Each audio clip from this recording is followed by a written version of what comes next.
제가 청소년 사역을 할 때요, 취미 생활이 하나 있었는데 인형을 뽑는 것이었어요. 요즘은 잘 안 보이는데 인형 뽑기 방도 있었고, 우리 온유 지금 웃고 있는데, 제가 온유 저기 방어진 제일교 유치원 발표회 할 때도 제가 온유하고 라임이 둘인지를 모르고 한 명 인형을 딱 들고 왔다가 두 명인데 어떻게 하지? 바로 일산지 달려가서 한 마리 또 잡아오고 그랬어요. 아직 실력이 녹슬지 않았더라고요. 왜 그때 그런 취미를 갖게 됐냐면, 아이들이요 그 인형을 굉장히 좋아하는데, 뭐 VIP들 왔다, 새 가족 왔다, 선물로 그냥 사서 주면은 시큰둥해요. 그런데 이거 목사님이 잡아온 거다라고 하면은 프리미엄이 붙어가지고 서로 받으려고 그랬어요. 그래서 제가 인형을 열심히 뽑았습니다. 근데 인형을 뽑다 보는데요, 저는 뭐 이 캐릭터 이런 거 잘 모르는데 한눈에 봐도 저거 우리 아내가 좋아하는 캐릭터인데 싶은 것이 보이는 거예요. 그게 뭐냐면, 저 학생 때 이런 애니메이션이 있었거든요. 이웃집 토토로, 도토리인지 뭐 저 잘 안 봐서 모르거든요. 저희 곰인지 토끼인지도 잘 몰라요. 근데 제가 있는 거예요. 저를 보고 까꿍하고 인사하고 있는 거예요. 그래서 제가 보는 순간, 야, 저거를 잡아가면 우리 아내가 얼마나 기뻐할까. 그래서 걔를 잡기 위해서 열심히 이제 동전을 넣었죠. 그런데요, 아무거나 뭐든지 잡히기만 하면 좋겠다고 잡을 때는 그렇게 쑥쑥 잘 잡히는데, 목적을 딱 정해놓고 잡으니까 그렇게 안 잡혀요. 20몇 번은 도전을 했던 것 같아요. 도전을 하고 겨우겨우 그것을 잡아왔습니다. 그래서 이제 아내가 기뻐하겠지라고 선물로 이렇게 줬어요. 기뻐하는 아내가 저를 보고 갑자기 이렇게 말합니다. 그런데 여보, 얘 눈이 조금 이상한 것 같아요. 무슨 소리야, 여기 정품 택도 달려있는데 눈이 이상하긴 뭐가 이상해 하고 봤더니요, 정품 토토로 인형은요 이렇게 생겼거든요. 정품이 이렇게 생겼는데, 제가 잡아온 애는요, 이 다음 사진 보시면은 이렇게 생겼어요. 제 눈에는 똑같아 보이거든요. 그리고 나서 저 택을 봤더니 토토로가 아니고 토로로였어요. 후에 인터넷을 찾아보니 우리나라 완구 업체가 무단으로 저 상품을 도용해서 벌금을 받았다, 그런 뉴스를 봤습니다. 유사품에 속았구나.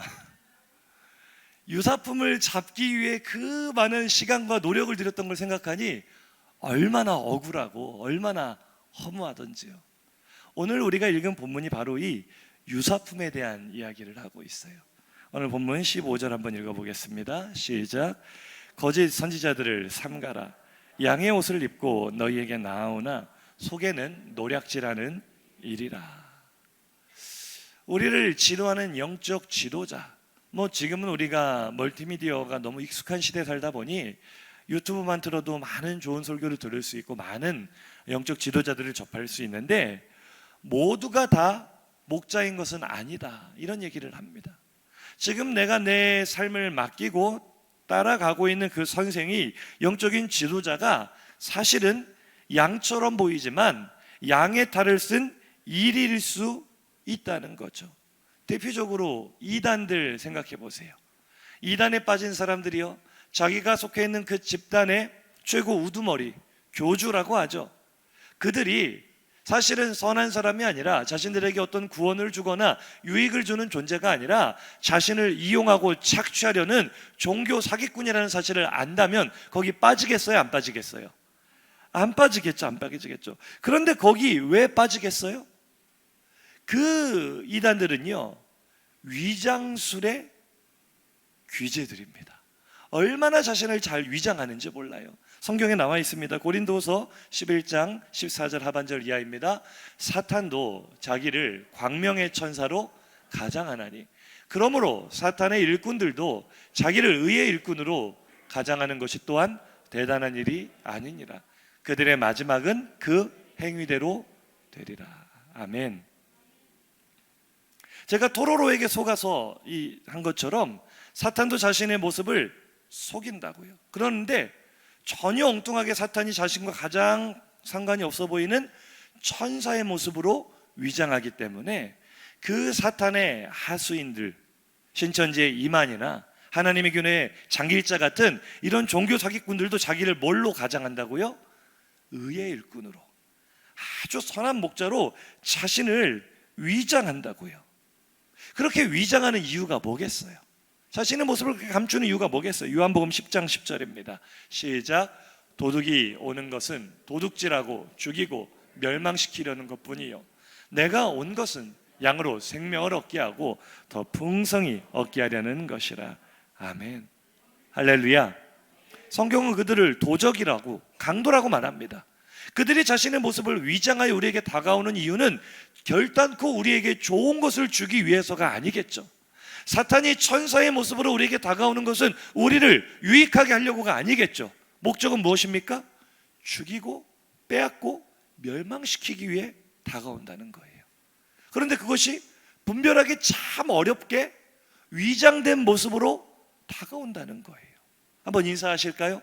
유사품을 분별하지 못하면 패가 망신합니다. 죽이고 빼앗고 도적질하고 멸망시킨다. 유사품에 속으면 망하는 거예요. 유사품에 속지 않으시기를 주의 이름으로 축복합니다.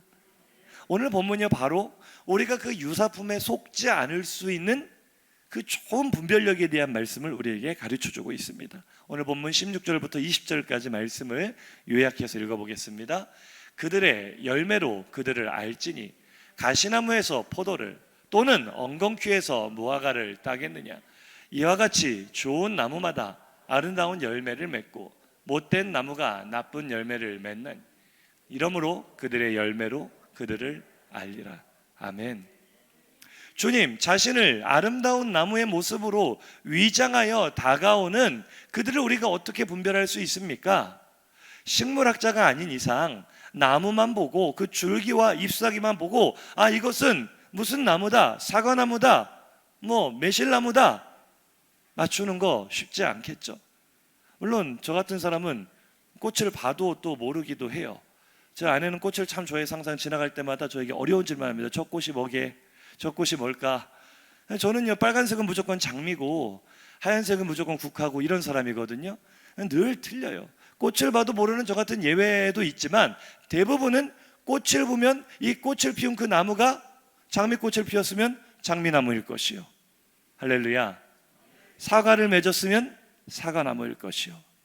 열매를 보면 누구든지 그 나무가 어떤 나무인지를 분별할 수 있는 것처럼 우리에게 진리의 길이라고 많은 말들을 하는 그들의 말을 들을 것이 아니라 그들의 삶을 통하여 그들의 사역의 결과로 맺혀지는 열매를 보면 그들이 진짜 믿음의 사람들인가 아니면 유사품인가 분별할 수 있을 줄로 믿습니다.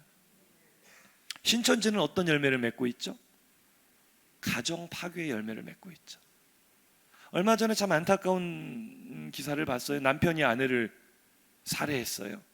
이런 끔찍한 일이 왜 일어났는가 취재를 해보니 아내가 신천지에 빠져서 자녀들과 함께 가정을 완전히 두동강을 내는 거예요. 여러 유사 종교들도 있고 사이비 이단 집단들 많이 있지만 역사 이래로 거짓말을 가르치고 거짓말을 상받는 비결이라 가르치고 그 거짓말을 통하여 가정을 파괴하는 이건 종교라고 말할 수도 없지만 이런 집단은 사회적으로 처벌을 받아야 될 집단이지 존재한 적이 없어요. 그것도 기독교를 빙자해서 성경을 가지고 엉터리 해석을 하며 그런 신천지와 같은 집단 조금 전에 뭐랬죠? 도둑이 우리에게 오는 이유는 죽이고 빼앗고 멸망시키려는 것뿐이요. 신천지에 빠진 사람들이 결국에 어떻게 되는가를 보세요. 정상적인 가정이 유지될까요? 안 될까요? 정상적인 가정, 정상적이라고 말할 수 없지만 가정이 유지되는 유일한 길은 온 가족이 다 신천지에 빠지는 것뿐이에요. 얼마나 무시무시한 사람들입니까? 저는 이만희는 지옥에서도 가장 뜨거운 불구덩이에 들어갈 거라고 확신합니다. 그렇게 많은 가정을 파괴하고 그렇게 많은 젊은이들의 인생을 담보로 잡아 무너뜨리고 요즘 왜 신천지가 자기들이 신천지라고 밝히면서 포교 활동하는지 아세요? 당당해져서가 아니라 신천지에 속아서 인생을 빼앗긴 수만 명의 청년들이 인생 반환 소송을 걸었어요. 저들이 신천지라는 것을 내가 알았다면 저기에 빠져서 내 인생을 저당 잡히지 않았을 것이다. 나의 수많은 시간을 허비하지 않았을 것이다. 나의 이 잃어버린 시간을 되찾아줘야 된다.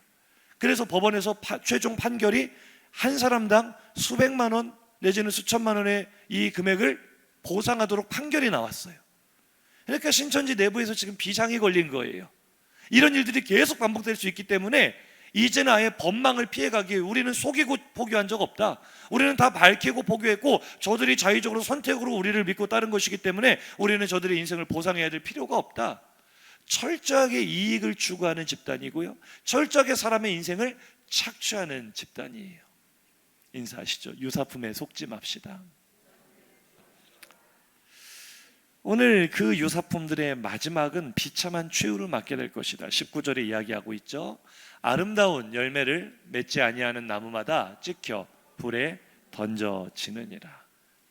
신천지를 비롯한 모든 이단들, 사람을 미혹하여 생명이 아닌 사망으로 인도하는 모든 악한 그런 집단은 찍혀진 나무처럼 불에 던져져 살라지는 것이 정해진 운명인 줄로 믿으시기 바랍니다. 우리가 거기에 속하면 우리도 같이 망하게 되는 거죠. 혹 이 자리에 신천지에 빠진 분이 계시거나 우리 가족 중에 가까운 사람 중에 그런 이단에 빠진 사람이 있다면 정말 그것을 나의 첫 번째 기도 제목으로 삼아 속히 빠져나올 수 있기를 하나님께 간구하고 또 목회자를 통해서 도움을 구할 수 있기를 주의 이름으로 축복합니다. 저는 신천지인들 절대로 그냥 제가 상대하지 않습니다. 뭐 성경 지식으로 이겨서 뭐 할 거예요? 자기들은 더 큰 선생님 데려와서 자꾸 논쟁하자고 할 텐데 상담소로 보내야 돼요. 주변에 혹시 신천지에서 빠져나오기를 원하는데 말로는 자꾸 나 나왔다 그러고 나 이제 안 갈 거라 그러고 그런 사람이 있다면 나랑 같이 이단 상담소 가자, 그렇게 권유해 보세요. 거기에 응해서 진짜로 거기까지 따라가면 진짜 나온 사람이에요. 그러나 거의 10중 8구는 기겁을 하며 나 이미 나왔는데 상담소를 왜 가냐 이렇게 말할 거예요. 분별력은 우리가 성령이 주신 지혜에 따라 가져야 돼요. 분별하시기를 다시 한번 주의 이름으로 축복합니다. 오늘 본문은 주님의 이 산상수훈의 마지막 부분이거든요. 주님께서 유사품에 주의해야 된다. 너에게 다가오는 모든 선생을 믿어서는 안 된다. 그들의 말을 듣고 믿을 것이 아니라 그들의 열매를 보고 믿어야 된다. 이런 말씀을 하시면서 이 주제로 말씀을 마무리하는 것이 아니라 다음 주제로 자연스럽게 이어가시는데 바로 우리 믿음에 관한 주제를 같은 맥락에서 이야기하십니다. 우리 믿음에도 진짜 믿음이 있고 유사품이 있다는 거예요. 21절입니다. 시작. 나더러 주여 주여 하는 자마다 다 천국에 들어갈 것이 아니요 다만 하늘에 계신 내 아버지의 뜻대로 행하는 자라야 들어가리라. 아멘. 주여 주여, 이것은요 종교적인 지식이 있는 사람이 할 수 있는 언어죠. 종교적인 언어고 종교적인 행위입니다. 믿음 좋은 분들은요, 믿음 좋아 보이는 분들은요 습관적으로 차를 타고 가다가 급하게 그를 끽 밟았어요. 위험한 순간이 만났어요. 그러면 반사적으로 어떤 말이 튀어나와요? 주여. 저희 어머니가 항상 저 어렸을 때 보면은 무슨 일 있으면 주여 하시는데 좀 무서웠어요. 주님이 어디 있다고 저렇게 주님을 찾으시나. 그때 제가 믿음이 없었기 때문에. 제가 대학생 때 친구랑 같이 버스를 타고 가는데 버스가 사고를 만나기 직전 상황에 급브레이크를 밟아서 급정거를 했어요. 끽 하는데 저는 으악 그러는데 옆에 있는 친구는 주여 그러는 거예요. 친구인데 되게 멋있어 보이고 되게 신앙 좋아 보이고, 문제는 그러고서 내려서 술집으로 갔더라는 것이 문제기는 한데 그 주여가 아니었는지는 모르겠어요. 어쨌거나 주여라는 것은 종교적인 행위 아닙니까? 그런데 주님은 말씀하세요. 그 우리의 드러나는 종교 행위가 우리의 믿음을 판단하는 근거가 되지 않는다고요. 주여 주여 한다고 해서 다 하나님의 나라에 들어가는 것이 아니라고요. 예배 열심히 드리고 교회 빠지지 않았다고 해서 천국 가는 것이 아니라고요. 헌금 많이 하고 봉사 많이 했다고 천국 가는 것이 아니라고요. 그런데 우리는 자꾸만 겉으로 드러나 보이는 종교 행위를 가지고 나 자신의 믿음을 가늠하려고 하고 다른 사람의 믿음을 판단하려고 할 때가 많습니다. 오늘 보면 22절이에요. 그날에 많은 사람이 나더러 이르되 주여 주여 우리가 주의 이름으로 선지자 노릇하며 주의 이름으로 귀신을 쫓아내며 주의 이름으로 많은 권능들을 행하지 아니하였나이까 하리니. 아멘.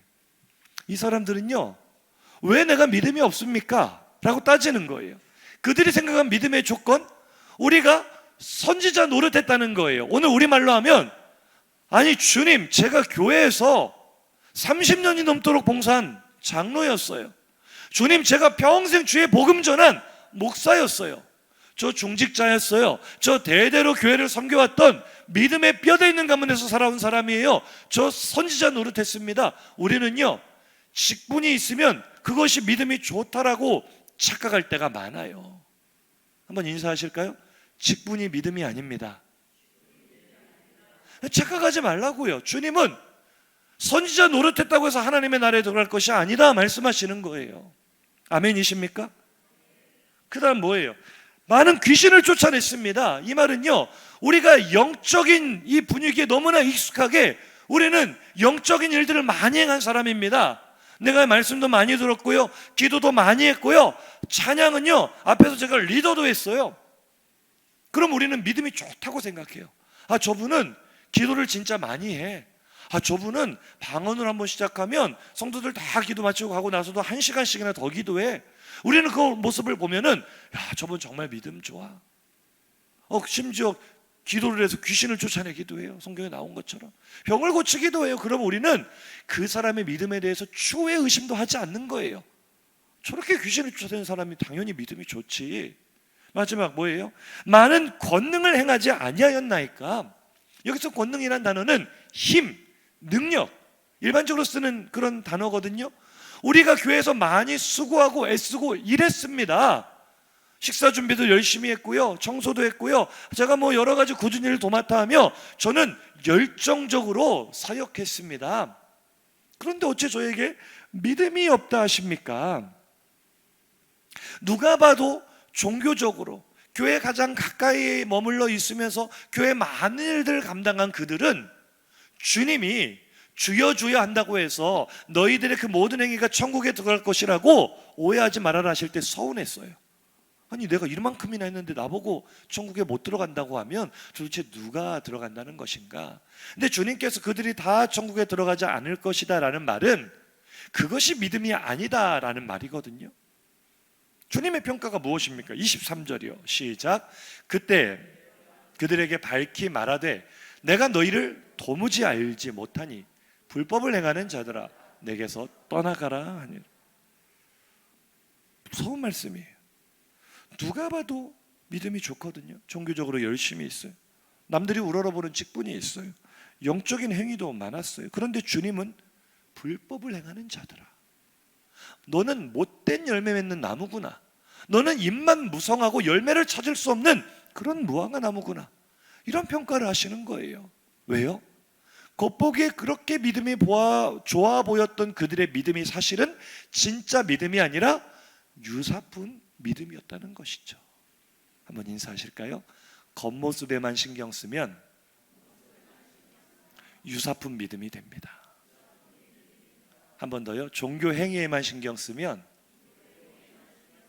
유사품 믿음이 됩니다.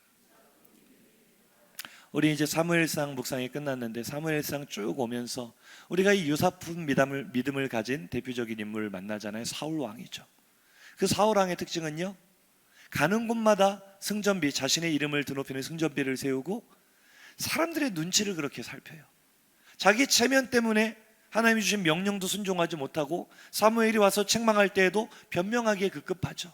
마지막 죽는 순간까지도 하나님께 회개하기보다는 자기 체면 때문에 자기의 겉모습이 초라해 보이지 않을까 하는 염려 때문에 결국 스스로 목숨을 끊는 그런 유사품 믿음을 가진 사울은 이스라엘의 진짜 왕이 아니라 유사 왕이었어요.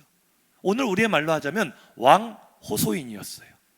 자기가 혼자 왕이라고는 하는데 하나님의 왕으로 인정하시지 않는 왕 호소인이었죠. 예수님 시대 바리새인들이 그랬어요. 서기관들이 그랬어요. 사두개인들이 그랬어요. 그들은 남들이 다 우러러보는 아름답고 빛나는 종교적 옷을 입고 있었습니다. 다른 사람들이 존경하며 그들 앞에 머리를 숙였습니다. 그들은 율법을 잘 지킨다는 자부심에 차 있었고 다른 사람을 판단하고 정죄했습니다. 그러나 주님이 그들을 바라보실 때 불법을 행하는 자들아, 독사의 자식들아 말씀하신 만큼 그들의 믿음은 주님 보시기에 유사품이었어요. 오늘 우리에게도 이 말씀을 가져와 볼까요? 충격적인 말씀인데요, 그들의 믿음이 그렇게 책망을 받았다면 오늘 수십 년 동안 교회 다닌 나도 예외가 아닐 수 있다는 거예요. 아름다운 직분을 가지고 충성 봉사하는 나도 이 말씀에서 자유로울 수 없을 수 있다는 거예요. 아니, 누가 봐도 믿음 좋아 보이는 저 장로님, 저 권사님, 저 집사님이 하나님 나라에 들어가지 못한다면, 주님께 진짜라고 인정받지 못하는 유사품 믿음이라면 도대체 진짜 믿음이란 무엇인가? 열매로 그들을 알리라 하셨는데 진짜 믿음을 증거해주는 열매가 과연 무엇인가? 오늘 본문이 말해주고 있습니다. 24절 25절 중요합니다. 시작. 그러므로 누구든지 나의 이 말을 듣고 행하는 자는 그 집을 반석 위에 지은 지혜로운 사람 같으리니 비가 내리고 창수가 나고 바람이 불어 그 집에 부딪히되 무너지지 아니하나니 이는 주추를 반석 위에 놓은 까닭이. 아멘. 할렐루야. 오늘 두 말씀이 대비가 되는데요, 앞에 말씀과 뒤에 말씀에 누구든지 나의 이 말을 듣고까지는 동일해요. 듣는 것은 진짜 믿음도 유사품 믿음도 똑같이 들어요. 그러나 차이는 어디에서 달라집니까? 인사하실까요? 말씀에 대한 반응에서 달라집니다. 진짜 믿음과 유사품 믿음의 차이는 겉으로 드러나 보이는 어떤 종교적인 행위가 아니라는 거예요. 진짜 믿음의 열매는요, 순종입니다. 한번 저를 따라 선포해 보실까요? 진짜 믿음의 열매는 순종입니다. 제가 지난 수요일에도 말씀드렸어요. 뻔한 이야기 같지만 다시 한번 마음에 새기면서 진짜 믿음의 열매는 순종입니다. 오늘 말씀하시잖아요. 주님이 목수 출신이라서 갑자기 집 짓는 이야기를 하시는 것이 아니라 집 짓는 비유로 진짜 믿음이 무엇인가를 설명해 주시는 거예요. 주추, 반석 위에 주추를 놓고 집을 지은 그 집은 절대로 무너지지 않는다. 비가 내린다고 해서 바람이 분다고 해서 무너지지 않는다. 진짜 믿음이 이와 같다. 나의 이 말을 듣고 행하는 자는 반석 위에 집을 지은 것과 같다. 할렐루야. 말씀을 듣고 순종하는 믿음은 남들이 믿음 좋다고 인정해 주지 않아도, 남들보다 먼저 직분을 얻지 못해도, 다른 사람의 눈에 주목되고 칭찬받는 자리에 있지 못하고 화려하지 못하고 많은 사람 앞에 서지 않는다 할지라도 말씀 따라 순종하는 믿음은 결코 흔들리지 않고 무너지지 않는 줄로 믿습니다. 아멘이세요? 우리는 자꾸만 뭔가 남들이 나를 주목해줘야 될 것만 같고, 남들이 나를 높여주고 잘한다 해주고 칭찬해줘야 뭔가 거기에서 나의 존재 의미를 찾거든요. 그래서 사실 주님이 보시는 기준은 그런 게 아니에요. 얼마나 아름다운 이름을 가지고 있었느냐, 얼마나 많은 일을 해내었느냐, 그게 중요한 것이 아니라 너는 오늘 하나님께서 너에게 주시는 말씀대로 작은 것부터 순종하고 살았느냐. 아멘. 지각하지 맙시다 라는 말씀을 예배 시간을 통해 나에게 들었다면 그 말씀에 나는 순종하고 살았는가? 우리 하루의 시작을 기도로 시작하여 하루의 마지막도 기도로 마무리합시다, 이런 말씀이 나의 심령에 들려왔다면 아이 그래 해야지 에서 끝나는 것이 아니라 정말로 해 봤느냐? 정주영 회장님 말씀처럼 한번 물어보세요. 옆에 계신 분에게 해 봤어? 물어보세요. 해 보셨습니까? 순종이 믿음의 열매라는 거 모르는 사람이 누가 있어요? 이 자리에 다 알잖아요. 문제는 알면 뭐예요? 안 하잖아요. 안 하면 얼마나 무서운 결과를 가져옵니까? 26절 27절 시작.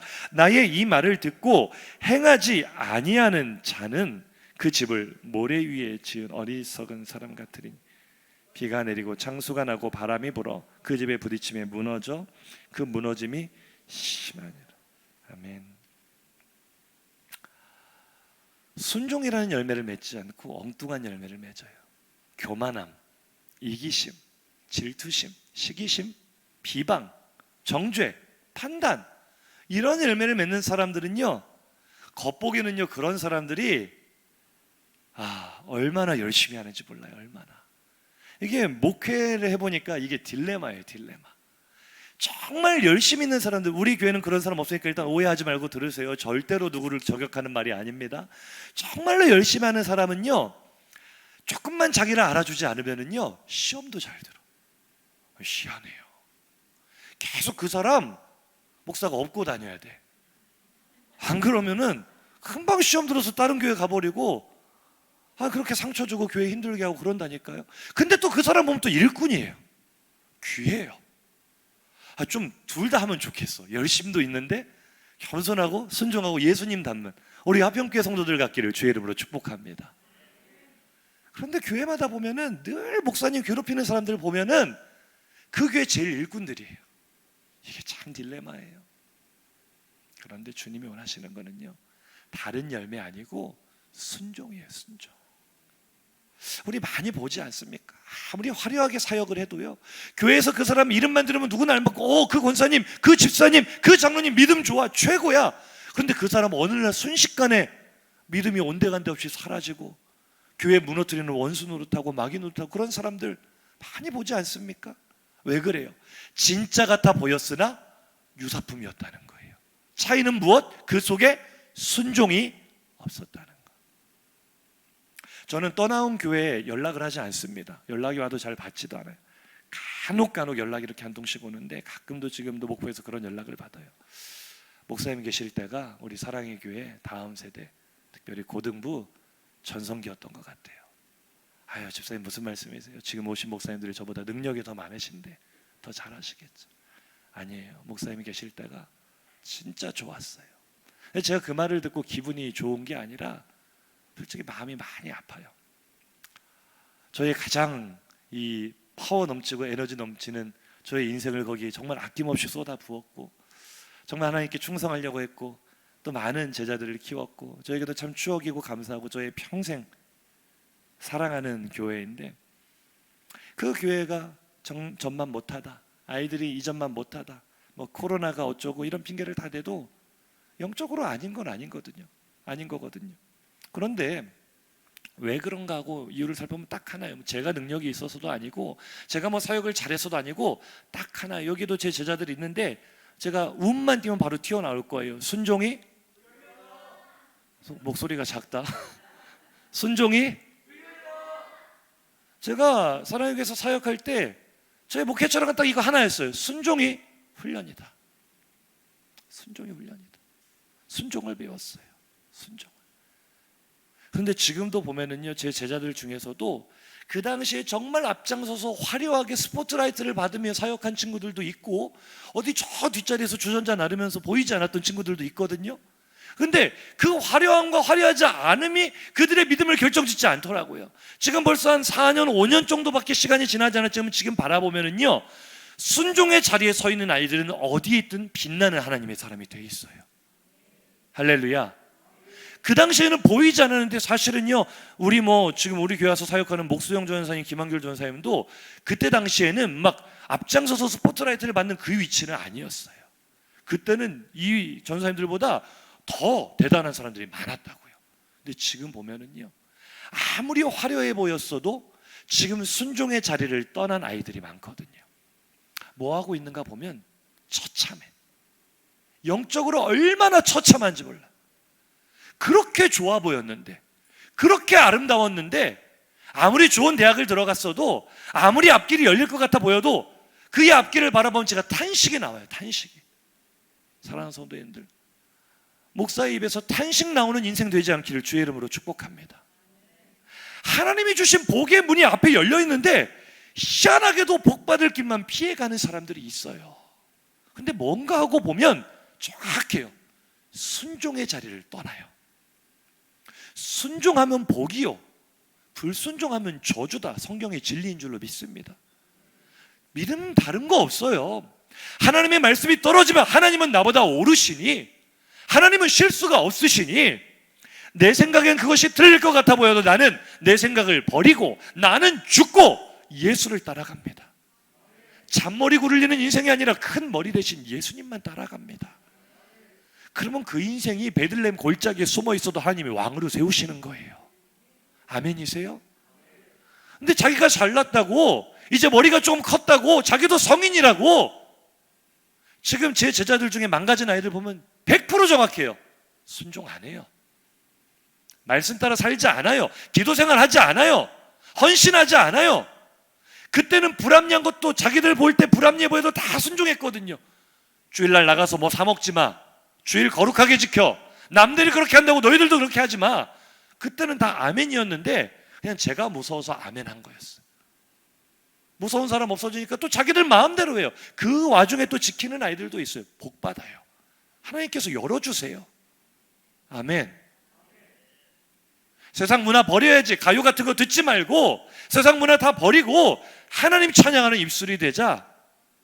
그때 아멘 했던 친구들 다 귀하게 쓰임받고 지금까지 쓰임받는 친구들이 있어요. 근데 그거 다 버려요. 자기가 저주의 길로 가는 거예요. 이 순종이라는 것이요, 얼마나 중요한 것인지 우리가 간과하며 살 때가 너무나 많다는 거예요. 순종하면 복 받습니다. 인사하시죠. 순종이 믿음입니다. 2006년 미국에 리타라는 초대형 허리케인이 불어닥쳤는데 얼마나 무서운 허리케인인지 모든 것을 다 날려버렸어요. 사진 한번 보여주세요. 싹 다 날려버리는데 희한하게 집 한 채가 남았어요. 저게 뭔가 주변이 다 초토화가 됐는데, 근데 같은 사건이 플로리다에서 또 일어났어요. 플로리다의 모든 집들, 다음 사진 보시면은 싹 쓸려 나갔는데 저기 집 한 채 보이십니까? 저 옆에도 지금 다 집이었거든요. 위아래로 다 날아갔는데 저 집만 살아남았어요. 이게 뉴스에 이 탑 헤드라인 뉴스로 나오고, 이게 어떻게 된 일인가 기자들이 쫓아가서 집주인을 만났습니다. 아니 도대체 어떻게 집을 지었길래 이 집만 안 날아갔습니까? 그저 집주인이 더 이상하다는 듯이 이렇게 대답하는 거예요. 아니 나는 주 정부가 지시한 그대로 지었을 뿐입니다.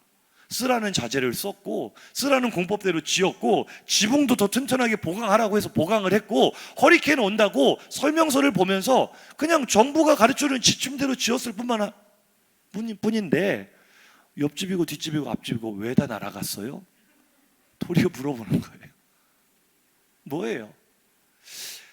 주어진 하나님의 말씀대로, 나에게 주어진 미션대로 그대로 했더니 든든하게 서더라는 거죠. 믿음이 그런 거라는 거죠. 내가 남들 보기에 칭찬받을 만한 어떤 행위를 많이 한다고 해서 내 믿음이 지켜지는 것이 아니라 말씀대로 세워진 믿음은 결코 무너지지 않는 줄로 믿습니다. 대부분의 믿음은 다 날아가 버리죠. 왜요? 자꾸 거기 내 생각이 들어가고 내 판단이 가미가 되고, 이 정도는 괜찮아 뭐. 요즘 시대에 무슨 고지식하게, 말씀이 기준이 아니라 시대가 기준이 돼버렸어요. 말씀의 기준이 아니라 다른 교회가 기준이 돼버렸어요. 다른 교회는 이렇게 하는데 우리는 왜 이럽니까? 아니 말씀에 그렇게 시키고 있냐고요. 말씀에 아니잖아요. 우리의 기준은 진리이신 오직 하나님의 말씀뿐인 줄로 믿습니다. 말씀대로 살면 인생이 복 받을 수밖에 없어요. 아멘이세요? 말씀대로 순종하는 자. 오늘 주님의 말씀 21절이요. 시작. 나더러 주여 주여 하는 자마다 다 천국에 들어갈 것이 아니요 다만 하늘에 계신 내 아버지의 뜻대로 행하는 자라야 들어가. 아멘. 주님이 원하시는 믿음의 열매는요 다른 게 아니에요. 말씀대로 순종하는 삶인 줄로 믿습니다. 깨닫는 것에서 멈추면 안 돼요.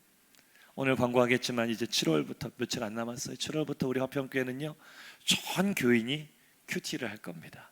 인사하시죠. 큐티 합시다.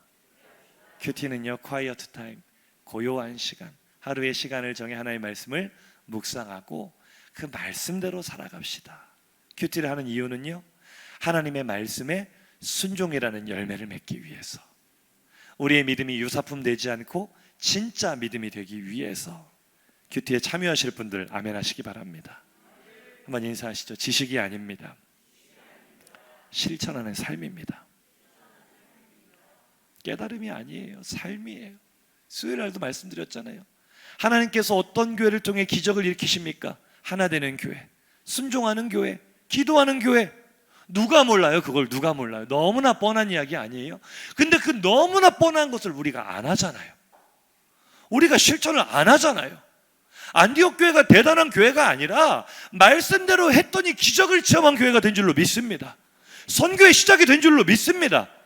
우리 화평교회가 능력이 많아서 하나님께서 쓰시겠다는 것이 아니라 우리는 천수답이에요. 하늘에 비가 내리지 않으면 아무것도 하지 못하는 연약한 교회예요. 그러나 우리가 말씀대로 하면 하나님의 손이 임하신다고요. 말씀대로 순종만 하면 기적이 일어난다고요. 믿으십니까? 다음 주일부터 우리 화평교회는 코로나 이전으로 돌아갑니다. 점심 식사 시작할 거예요. 점심 준비하시면서 저녁도 준비해서요. 청년들 저녁도 봉사하며 먹어야 돼요. 청소해야 돼요. 이번 주 토요일 날 대청소해야 식사할 수 있어요. 다음 주 첫 번째 아마 김은선 집사님 세일 텐데 얼마나 부담스럽겠어요. 지금 2년 넘게 쉬었다가 다시 시작한다는 게 얼마나 힘들겠어요. 그러면 우리가 이 말씀을 들었을 때 어떤 사람은 이 말씀을 벌써 아멘으로 받아요. 아멘 한번 해보세요. 아, 이제 시작이 되었구나. 하나님 저를 사용해 주세요. 아멘 소리 이렇게 작아지면 처음부터 다시 합니다. 나를 보내소서. 내가 여기 있습니다.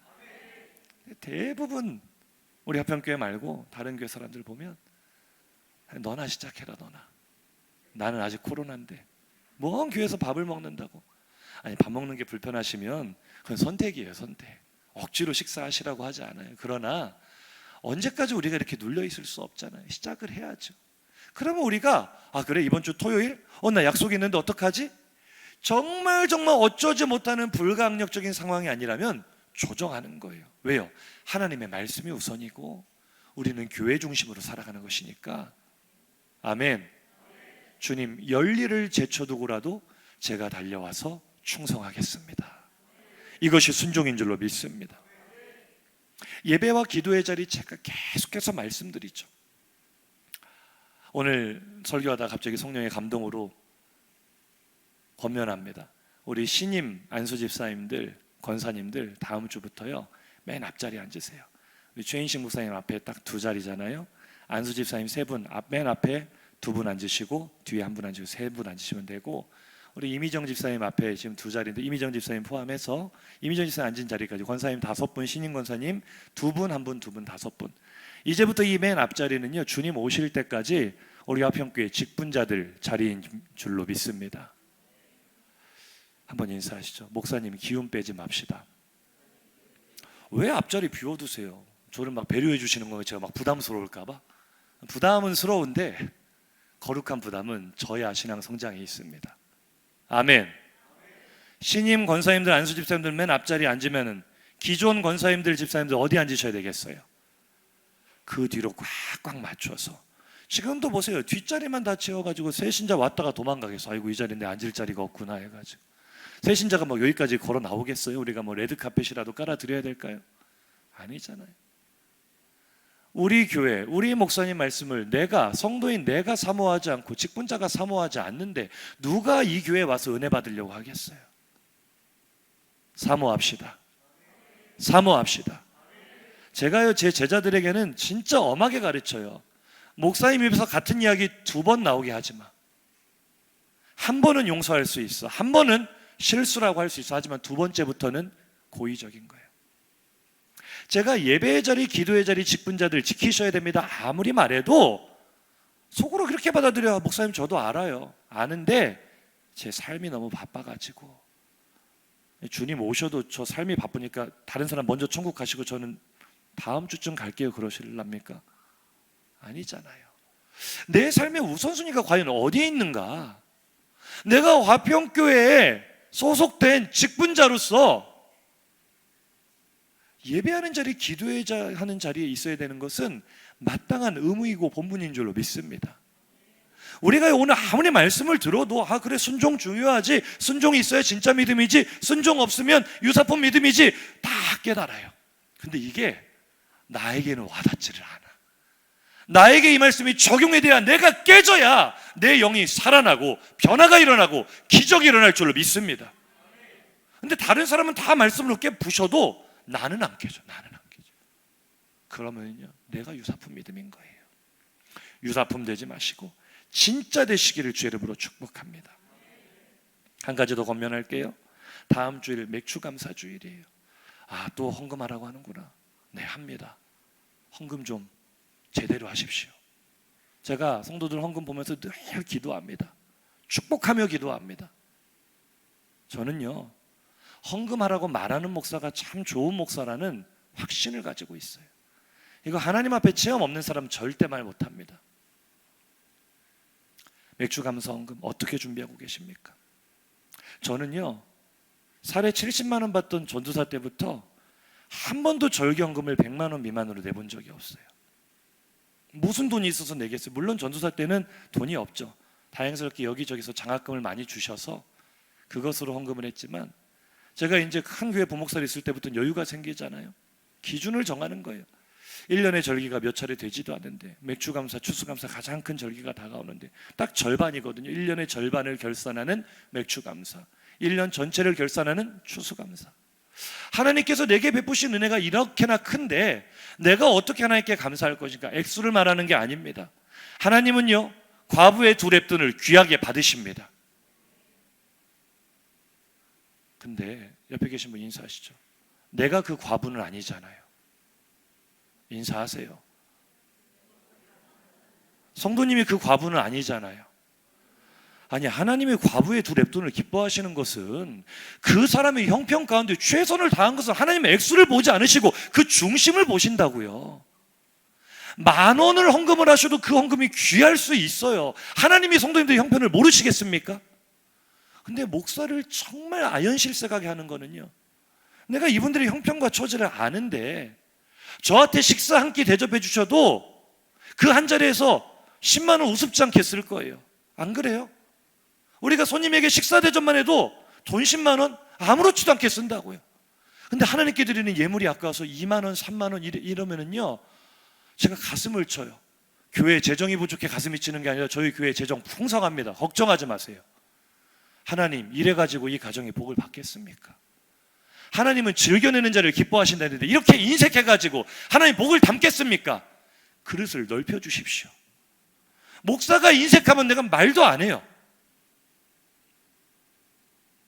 저는요, 1년 시작할 때 헌금의 계획을 세웁니다. 하나님, 올해는 제게 베푸실 은혜에 제가 이렇게 반응하겠습니다.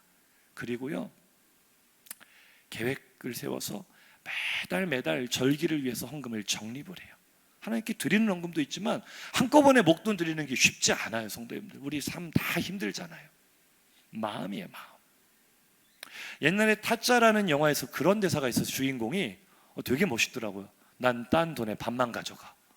멋있더라고요. 근데 제가 거기 은혜를 받아서 하나님, 저는 평생 하나님 주시는 사례에 절반만 가지고 살겠습니다. 절반이면 충분합니다. 쭉 보니까 대략 30%에 35% 정도가 헌금이에요.